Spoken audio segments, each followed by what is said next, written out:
Hi, my name is Somesh Agarwal. I am Senior Director SecOps in O9 Solutions. We are most value creating platform. Basically, we help our customers in terms of supply chain planning, demand forecasting, and we create lot of values for our customers. My job responsibility is to protect their data, gain the trust from my customers, and because it's their reputations, their money, their compliances, regulatories, all are on stake. I help my customer to protect their data, gain the confidence from they are in secure hand, and helping them to achieve their compliances, regulatories. Because Elastic give me flexibility to collect the telemetry from, it's a cloud-agnostic platform. It gave me flexibility to collect from Google Clouds. It give me flexibility to from Azure Cloud as well as AWS Cloud.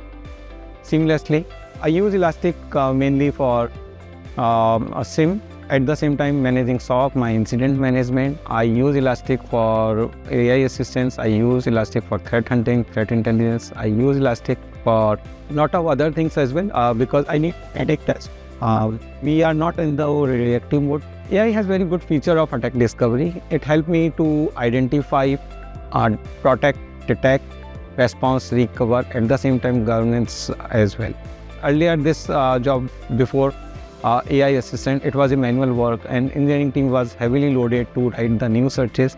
While having the AI assistant, my L1 SOC analyst job is easy. They are not very much dependent on the engineering team. They can write queries by themselves in the plain English, and AI assistants will give you the exact query what is needed. And so it's a single consolidated platform where I can heavily rely on, and it's helping me to gain trust from my customers, and they are really satisfied.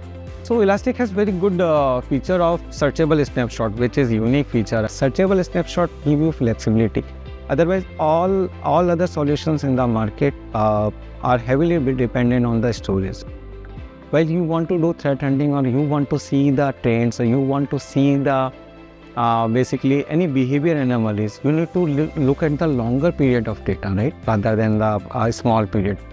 You can store up to 10 days, 20 days, but that is not enough, because you need to see what are the behavior, user behavior, network behavior, all these behaviors. If you have more data, so searchable snapshots help you do searches across whatever unlimited data storage you can put into the frozen node, which is a unique feature. Frozen node give you flexibility to retrieve data up to n period of time. And my data is like I am ingesting almost 2 to 3 TB per day. If I have the hard disk of 10 TB, 20 TB, even 100 TB, it will give me only for those particular days. Any cloud bucket I can use it. Any cloud bucket I can seamlessly integrate with my frozen nodes, and I can do unlimited searches. So Elastic support is very good. So really 24/7, and they ensure that operational issue get resolved. They help me to build the RCA. They help me to answer most of the question to leaderships, and that's what I'm really happy and satisfied with the Elastic support.